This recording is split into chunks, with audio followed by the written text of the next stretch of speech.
C'est aussi, et là, peut-être, ça vaut-il la peine de le dire, un ouvrage qui réagit à certaines affirmations provenant de certains collègues des sciences dites exactes, et qui disent non, il n'y a pas moyen d'arriver à une explication causale en sciences, vous ne pouvez pas, en sciences sociales, vous ne pouvez pas aboutir à des lois comme nous aboutissons en sciences de la nature. Ou alors une explication comme l'on propose en médecine, ou un certain type de médecine que nous développons dans l'ouvrage, donc basé sur des preuves, des données probantes, evidence-based medicine, qui nous dit que la seule façon d'obtenir des résultats valables sur le plan de l'explication, c'est l'approche par la randomisation. Nous avons voulu montrer qu'il y a autre chose, il y a moyen d'arriver à une certaine explication causale dans le domaine des sciences sociales, pour autant que nous définissions bien aussi la population de référence. Il est certain que si je m'intéresse, moi, à la fécondité des Belges, l'explication que je vais fournir au niveau des déterminants, des causes, des facteurs de la fécondité des Belges ne sera pas nécessairement valable pour la fécondité subsaharienne. Donc bien définir la population de référence, que l'on a moins dans le domaine des sciences exactes, je pense. Il faut être très sensible, nous, dans le domaine des sciences sociales, de savoir exactement à quelle population on s'adresse et quelles sont les frontières de l'explication de ce fait. Je dirais peut-être une banalité, mais qui me semble quand même avoir énormément d'implications. Quand un physicien s'intéresse à un électron, qu'il caractérise un électron, il les caractérise tous. Et l'électron est partout le même, partout dans l'univers, d'où ces fameuses lois dites universelles. Évidemment, quand on s'intéresse aux individus, c'est par définition tout le contraire. C'est la singularité. C'est à la singularité qu'on a affaire. Donc on voit bien qu'effectivement, l'objet est fondamentalement différent. Oui, mais en même temps, il ne faut pas tomber dans l'autre travers et dire que chaque individu étant différent, il y a une explication au niveau de l'individu et il n'y a pas d'explication globale. Je prends un exemple d'une recherche que j'ai terminée tout récemment, qui était, pas la fécondité des Belges, mais la fécondité dans le cadre des grandes villes africaines. Nous avons choisi 4 villes africaines pour lesquelles nous avions des données adéquates et nous avons fait une analyse des causes de l'utilisation de la limitation de naissance, de la contraception dans ces populations urbaines en utilisant exactement le modèle que nous développons ici, c'est-à-dire un modèle basé sur une décomposition de la distribution des variables. Et le résultat, c'est que les déterminants dans chacune des grandes villes que nous avons choisies étaient les mêmes. Les schémas, les sous-mécanismes, les mécanismes que nous avions postulés au départ se vérifiaient dans chacune de ces grandes villes. Donc voilà tout de même une situation où nous pouvons tirer, ayant défini une population de référence qui est ici la population, une population urbaine africaine, nous pouvons aboutir à une certaine explication de l'utilisation de la contraception qui est stable à travers nos analyses. Oui, ce qui veut dire qu'au fond, un groupe humain, c'est autre chose que la somme des individus qui le constituent, quoi. Mais c'est aussi, d'une certaine manière, et en simplifiant beaucoup, une définition de la complexité dans d'autres sciences. D'où la notion de distribution et de probabilité. Et là, Michel pourra peut-être ajouter quelque chose, parce que je crois que c'est fondamental, essentiellement, dans les sciences de l'homme. Oui, ce qui est vraiment au centre de notre démarche, c'est précisément un raisonnement en termes de probabilité. En d'autres termes, nous ne sommes pas du tout dans des lois déterministes, mais nous sommes dans des distributions de probabilité qui proposent une explication de la réalité, une explication partielle. Et il y a toujours un terme aléatoire qui représente ce qu'on n'explique pas. Et ça, c'était, disons, moi je viens plus de l'économétrie, où on avait au départ l'idée de loi, entre guillemets, économique, auquel on ajoutait un résidu aléatoire parce que les observations ne se situaient pas sur une droite. Alors, comme ils ne sont pas sur une droite, eh bien, on ajoute un petit chouïa. Nous ne sommes plus du tout, nous sommes dans cette optique-là. Mais je voudrais peut-être revenir dans ce cadre-là sur votre réflexion au sujet des physiciens. Le sentiment que j'ai quand je parle avec des physiciens, et particulièrement ceux qui travaillent en astronomie et en cosmologie, c'est qu'ils ont tendance à relativiser beaucoup plus ce qui apparaissait anciennement comme des lois universelles. Et par exemple, quand vous parlez d'électrons, une loi universelle... Tout de suite. Oui. Vous faites quand même allusion là à ce qu'on classe généralement dans les sciences dites exactes, oui, oui. Mais c'est quand même un des rares cas où ce ne sont pas des sciences expérimentales. La cosmologie n'est pas, par définition, une science expérimentale. Nous ne connaissons que l'univers que nous avons là. Et là, ils sont très naturellement dans le cadre de l'explication partielle. En astronomie, en cosmologie, ils ne vont jamais prétendre qu'ils expliquent tout.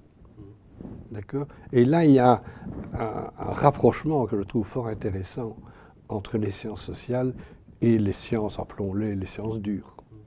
Un point, je crois, très important aussi de l'ouvrage, part de l'idée que la réalité sociale est extrêmement complexe. Et donc, il y a énormément de variables en jeu, que les relations entre ces variables sont multiples. Et si nous voulons essayer de comprendre ce qui se passe dans la vie sociale, nous devons simplifier notre vue, c'est-à-dire développer un modèle qui est une représentation simplifiée de la réalité. Et ce que nous pouvons dire de cette réalité se réfère au modèle que nous avons développé. Je crois que ça, c'est une notion extrêmement importante dans l'ouvrage. Le modèle ici que nous développons est un modèle statistique, mais il pourrait être un modèle non statistique aussi. Tiré par exemple d'une analyse qualitative de données ou d'une théorie, disons, exprimée non mathématiquement. Mais ce que nous pouvons dire de cette réalité, je crois, parce qu'elle est très très complexe, c'est à partir du modèle que nous développons. Oui, autrement dit, on fait le modèle pour répondre à une question, et au fond, la question, comment je veux dire, il y a une dialectique, enfin, la question qu'on pose oriente le modèle, et inversement. Tout le problème, alors, c'est de tester si le modèle est bon ou pas. Et alors là, on retourne aux faits, nous retournons aux données, nous voulons alors voir si le modèle est conforme à ce que nous pouvons observer, si on peut prévoir avec le modèle aussi, si on peut utiliser ce modèle dans d'autres situations, et là on revient de nouveau au problème de la population de référence. Donc il ne s'agit pas simplement de dire « mon modèle c'est celui-ci, acceptez-le, je suis un génie », et c'est ça l'explication. Donc nous sommes beaucoup plus prudents et on revient alors au titre de l'ouvrage. Mais je voudrais quand même revenir sur l'exemple que vous donniez à propos des villes africaines. Quel était le but, au fond vous cherchiez quoi dans ce cas précis? Nous cherchions à comprendre pourquoi il y a un tel retard dans la transition démographique, la transition de la fécondité, le passage d'une fécondité élevée à une fécondité faible, que l'on observe partout dans le monde, sauf en Afrique. Et on se disait que dans les populations urbaines, qui sont en contact avec, disons, les idées nouvelles, entre guillemets, nous devrions observer des comportements nouveaux également. Alors, le résultat n'est pas tout à fait cela. Nous l'observons dans des sous-groupes de population bien définis et nous l'observons guère dans d'autres sous-groupes. Et alors le but, c'était effectivement d'essayer de comprendre pourquoi, d'où alors un modèle en mécanisme sous mécanisme, où nous pouvons décomposer par exemple l'effet de l'instruction sur l'utilisation de la contraception, en toute une série de sous-mécanismes qui dépendent bien sûr de l'information que l'on a, mais qui dépendent aussi de la relation entre époux et de l'échange d'idées entre époux. Donc toute une série de sous-mécanismes que nous testons alors à partir de données et qui se sont vérifiés dans un cas vrai, dans l'autre cas faux. Il y a aussi quand même un concept sur lequel je voudrais qu'on s'arrête un instant aussi, c'est celui que vous appelez les variables confondantes, c'est-à-dire celles qui sèment la confusion, quoi, pour le dire comme ça. C'est aussi très compliqué, hein, probablement, hein, parce que je dirais presque que par définition, il est difficile de les mettre en évidence. Elles sont peut-être plus si confondantes que ça, une fois qu'on les voit. Je prends un exemple sur un sujet un peu sensible. Ce sont dans le domaine judiciaire. On remarque que certaines, et je suis prudent, certaines nationalités ou certaines origines, je ne dirais pas ethniques, mais en tout cas des origines étrangères. Moi-même, je suis fils d'immigrés, donc je peux en parler aisément. Sont davantage représentés parmi les condamnés que parmi les... donc, la conclusion, c'est l'immigration est dangereuse, elle amène. Alors, si vous tenez compte du fait que ces populations ont un niveau de vie et un niveau d'instruction inférieur à la moyenne, et que vous étudiez alors les condamnations par niveau d'instruction et niveau socio-économique, cette relation disparaît totalement. Et à niveau, disons, d'instruction ou socio-économique égal, les immigrés n'ont pas plus de condamnation que les Belges, bien sûr, d'origine. Et c'est ça, une variable confondante. Et vous voyez que c'est extrêmement dangereux. Si on ne contrôle pas les variables confondantes, on peut arriver à des explications fausses et à des politiques erronées aussi. C'est tout le problème que nous vivons actuellement avec c'est ce que vous mettez aussi en évidence dans un chapitre en disant, après tout, changer la vision et le comportement des gens. Et c'est d'une certaine manière ce à quoi arrive la science aussi, c'est à nous faire percevoir des choses qui ne sont pas évidentes pour nous à première vue et qui ne correspondent pas à notre quotidien. Je veux dire que quand Einstein nous explique que le temps change avec la vitesse et des choses comme ça, bon, ça n'est évidemment pas notre expérience, mais avec vos variables confondantes, vous nous montrez d'une certaine manière la même chose. Vous nous sortez le nez du guidon, si je puis dire, comme ça. Absolument. Mais nous mettons le doigt sur l'importance du problème, mais aussi sa difficulté. Un des derniers travaux que nous avons terminés récemment s'adresse précisément, on a appelé ça le problème du contrôle des variables confondantes, c'est essentiellement la mesure des effets dans des systèmes complexes.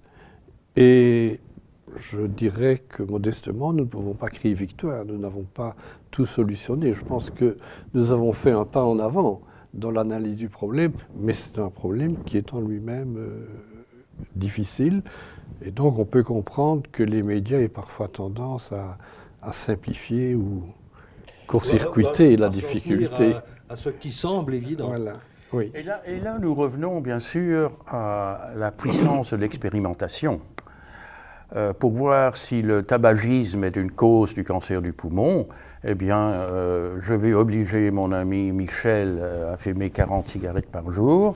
Et vous, bien sûr, vous ne pourrez pas fumer du tout. Et je vais vous suivre comme cela, c'est-à-dire suivre des groupes pris au hasard, où la moitié du groupe est obligée de fumer et l'autre moitié est obligée de ne pas fumer. Et puis on va voir le résultat dans 20 ans, si je suis encore en vie, ce qui est peu probable. Ça, c'est de l'expérimentation. Nous ne pouvons pas faire cela dans la plupart. On voit immédiatement les limites de l'expérimentation. Et c'est pour ça que l'ouvrage propose d'autres approches, notamment l'approche sur le modèle statistique, mais parmi d'autres, basée sur les mécanismes et sous-mécanismes, sur les fonctions des différents sous-mécanismes que l'on peut proposer. Ça, c'est tout le problème. Plutôt que l'expérimentation, qui, bien sûr, est une forme une méthode extrêmement importante, mais qui est très difficile à appliquer dans des sciences sociales.